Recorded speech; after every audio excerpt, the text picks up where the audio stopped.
Soal sumatif akhir semester genap sekolah dasar tahun 2023-2024 mata pelajaran bahasa Indonesia untuk siswa kelas 5 sekolah dasar.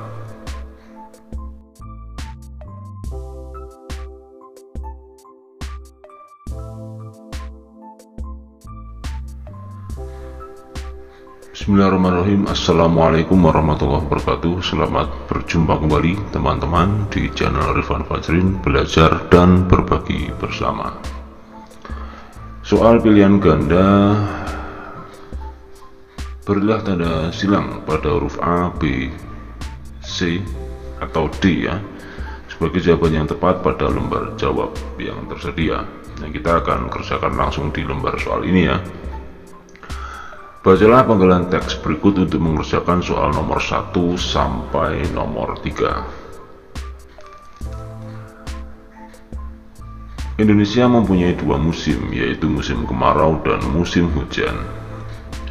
Musim kemarau ditandai dengan peningkatan suhu udara menjadi lebih panas. Saat musim kemarau, banyak daerah di Indonesia mengalami kekeringan. Saat musim hujan, hujan turun setiap hari. Hujan biasanya ditandai dengan langit yang mendung dan suhu udara yang lebih dingin. Nomor 1, ide pokok paragraf tersebut adalah, nah ini ide pokok ya. Paragraf ini termasuk dalam paragraf deduktif ya, dimana kalimat utama itu terletak di awal paragraf. Dalam hal ini adalah di kalimat pertama, ini kalimat utamanya, dan ide pokok itu biasanya terdapat di kalimat utama ya. Jadi ide pokoknya adalah Indonesia mempunyai dua musim, yaitu musim kemarau dan musim hujan. Nah, ini ya. Pilihan yang A, banyak daerah di Indonesia mengalami kekeringan saat musim kemarau, ini tidak. Perubahan suhu udara juga tidak. Nah, ini yang C ya, Indonesia mempunyai dua musim ya, yaitu musim kemarau dan musim hujan. Kemudian yang D, perbedaan musim kemarau dan musim hujan ini bukan merupakan ide pokok dari paragraf tersebut. Jawabannya adalah yang C. Kemudian nomor 2, kalimat utama paragraf tersebut adalah, nah ini ya sudah saya jelaskan tadi, kalimat utamanya adalah kalimat yang pertama, yaitu Indonesia mempunyai dua musim, yaitu musim kemarau dan musim hujan. Jadi pilihan jawaban yang tepat adalah yang A ya. Indonesia mempunyai dua musim, musim kemarau dan musim hujan. Untuk yang opsi jawaban yang B, musim kemarau ditandai dengan peningkatan suhu udara, ini merupakan kalimat penjelas. Ini yang C dan D juga merupakan kalimat penjelas, bukan kalimat utamanya. Kita lanjutkan ke soal nomor 3. Kalimat penjelas pada paragraf tersebut ditunjukkan oleh nomor, nah ini ada berapa kalimat nih? Ada 5 kalimat, berarti yang merupakan kalimat penjelas, karena tadi kalimat utamanya ada di nomor 1, maka kalimat penjelasnya adalah nomor 2, 3, 4, dan 5. Jadi jawabannya adalah yang D ya. Lanjut soal nomor 4. Perumahan itu berada di samping lapangan. Makna imbuhan pean pada kata perumahan menyatakan titik-titik. Apakah A menyatakan alat, B proses, C tempat, atau D kumpulan? Jawaban yang tepat pada makna imbuhan pean pada kata perumahan adalah tempat ya. Sebuah tempat. Nah, ini perumahan.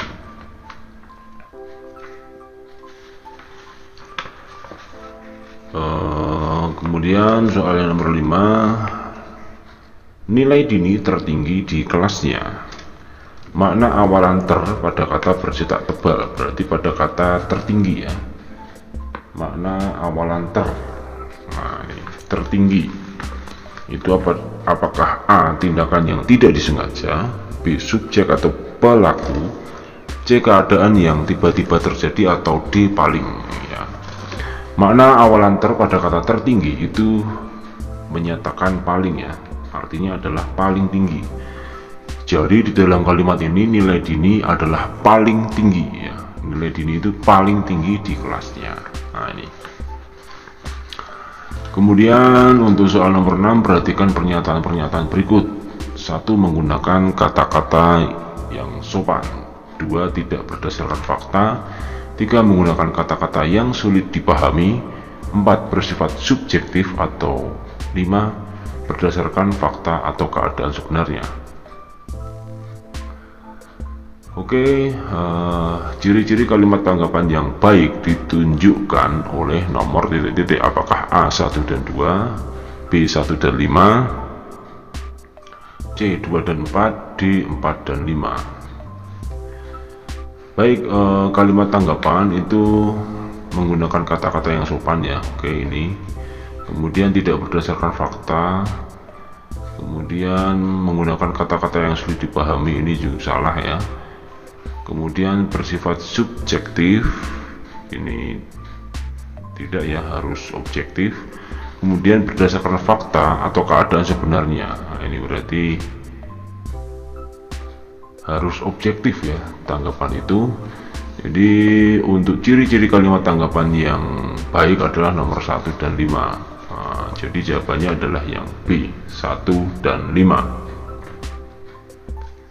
Oke, lanjut ke soal nomor 7. Kata hubung waktu ya terdapat pada kalimat titik-titik. Wina suka menari dan menyanyi. B. Benny menyapa Edo tetapi Edo diam saja. C. Berlari cepat atau lambat, kita tetap sudah terlambat. D. Ayah pergi dinas keluar kota selama 3 hari. Baik, untuk kata hubung waktu ini terdapat pada kalimat yang D ya. Kata hubungnya adalah selama 3 hari ini ya, ini kata selama. Ya, ini yang menyatakan atau menandakan waktu ya.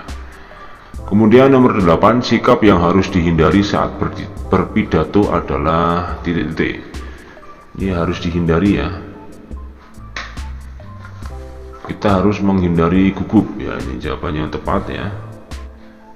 Kita lihat dulu opsi jawaban yang lainnya, apakah tenang. Nah ini harus tenang ya, jadi tidak boleh dihindari. Kemudian memperhatikan lama waktu, tidak terburu-buru ya. Yang harus dihindari adalah yang A ya, gugup. Nah, karena kalau saat berpidato kita merasa gugup, nah, biasanya akan menjadi buyar ya, konsentrasi menjadi buyar. Jadi harus tidak boleh gugup dan harus tenang menguasai keadaan. Oke, kemudian soal yang nomor 9. Nomor berikutnya, perhatikan kalimat berikut untuk mengerjakan soal nomor 9 dan 10. Nah, ini jadi ya kalimat ini ya untuk nomor 9 dan 10. Seharusnya Mira giat berlatih agar menjadi penari terkenal. Nah, ini berarti kata saran ya, ini ya, ada kata seharusnya. Ya, ini saran kepada Mira atau saran untuk Mira supaya dia menjadi penari terkenal. Nah, caranya adalah dengan giat berlatih.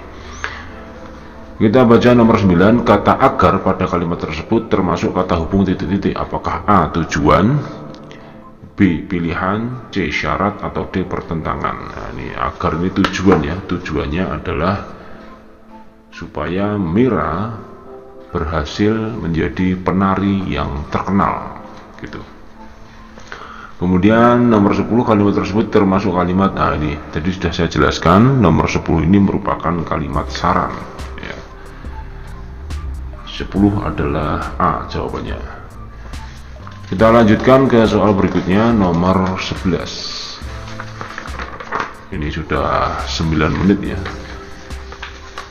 Kita lanjutkan saja sampai nomor 20. Semoga video ini tidak terlalu panjang ya.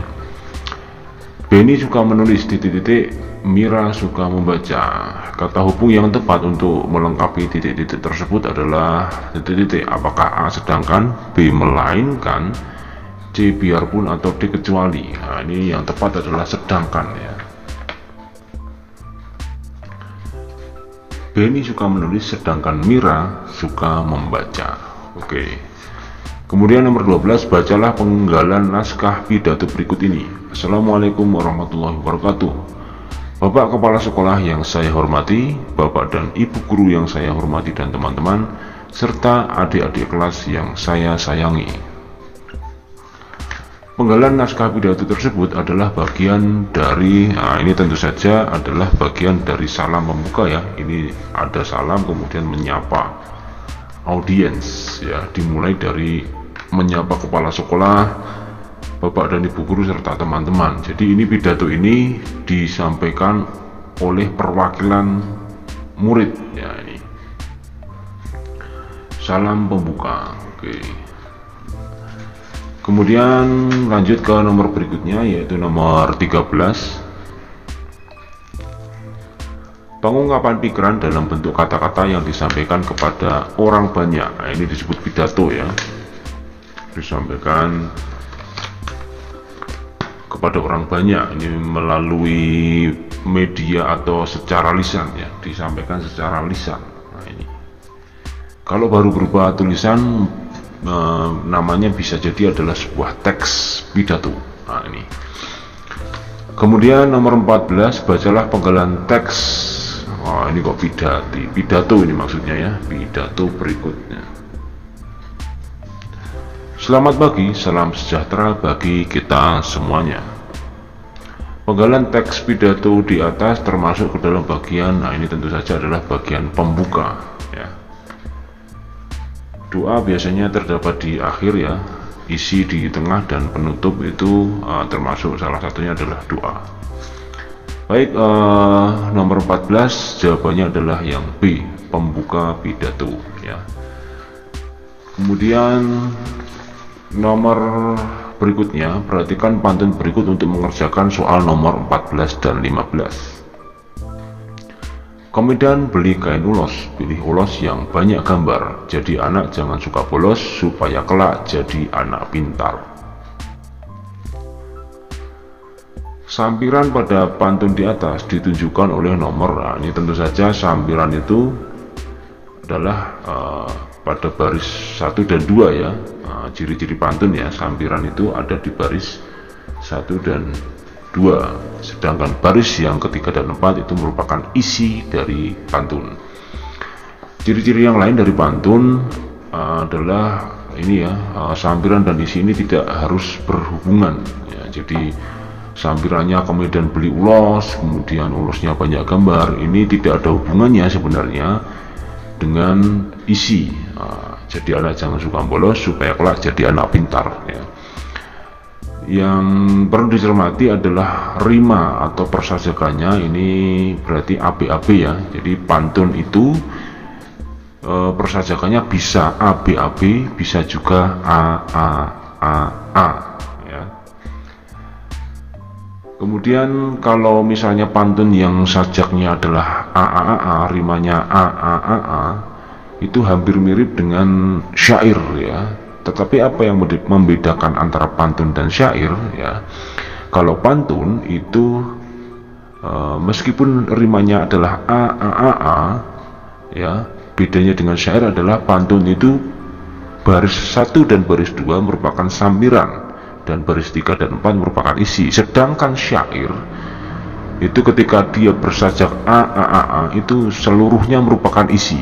Jadi kalau syair itu tidak ada sampiran, semuanya adalah isi. Begitu ya. Baik, rima pantun tersebut adalah titik-titik. Ini AB ya, sudah saya singgung tadi. Berarti nomor 16 adalah C, AB. Baik, lanjut ke soal nomor 17. Tiap baris pantun terdiri atas titik-titik. Ini 8 sampai 12 suku kata ya. Ini salah satu ciri pantun. Pantun itu sendiri dalam satu bait terdiri dari 4 baris. Adapun barisnya itu baris 1 dan 2 itu merupakan sampiran, 3, 4 merupakan isi. Nah, dalam satu baris itu pantun itu memiliki kaidah terdiri dari 8 sampai 12 suku kata ya. Paling sedikit 8 suku kata dan paling banyak 12 suku kata. Lanjut ke soal nomor 18. Kalimat berikut yang merupakan kalimat tanggapan adalah titik-titik. Apakah A. Seharusnya kamu rajin berolahraga supaya tubuhmu sehat. B. Menurutku rumah itu bagus tetapi kurang rapi. Kemudian yang C. Sebaiknya kita meminjam buku di perpustakaan saja. Atau D. Semestinya orang-orang tidak membuang sampah di sungai.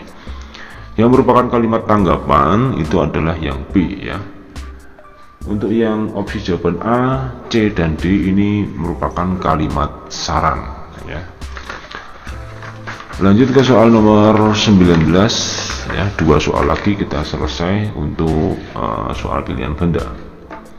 Nomor 19, teks yang berisi informasi dan pengetahuan yang disampaikan secara singkat, padat, dan disertai pendapat dari penulis disebut titik-titik. Apakah A. Teks deskripsi, B. Teks eksplanasi, C. Teks prosedur, atau D. Teks eksposisi? Ini jawabannya adalah teks eksposisi ya. Kemudian soal nomor 20, soal yang terakhir, perhatikan gambar berikut ini. Jadi di sini ada gambar seorang anak ya, yang berada di mungkin di sebuah halaman ya, dan di belakangnya ini terdapat sampah-sampah yang berserakan. Nah ini ternyata anak ini bernama Roni ya. Ini disebutkan dalam soalnya. Saran yang tepat untuk Roni adalah titik-titik. Apakah A. Sampah di depan rumahmu sangat banyak, Ron. B. Sebaiknya kamu menyapu halaman rumah biar bersih, Ron. Rumahmu kotor sekali. Atau D. Mengapa halaman rumahmu sangat kotor, Ron? Nah, ini saran itu berarti yang B ya. Salah satu ciri saran adalah awali atau mengandung kata sebaiknya, langkah lebih baik, menurut saya lebih baik ya, gitu ya. Jadi untuk yang nomor 20, saran yang tepat untuk Roni adalah sebaiknya kamu menyapu halaman rumah biar bersih, Ron. Nah, ini. Kalau yang A, sampah di rumahmu sangat banyak, ini rumahmu kotor sekali, ini kalimat tanggapan. Yang kemudian untuk yang D, mengapa halaman rumahmu ini sangat kotor, ini adalah merupakan sebuah kalimat tanya ya, tapi ini tandanya kita ubah ya, kalimat tanya. Nah, diakhiri dengan tanda tanya. Baik, demikian teman-teman pembahasan soal sumatif bahasa Indonesia untuk siswa kelas 5 ya. Semoga bermanfaat dan mohon maaf apabila terdapat kekurangan. Sampai jumpa lagi di video berikutnya. Assalamualaikum warahmatullahi wabarakatuh.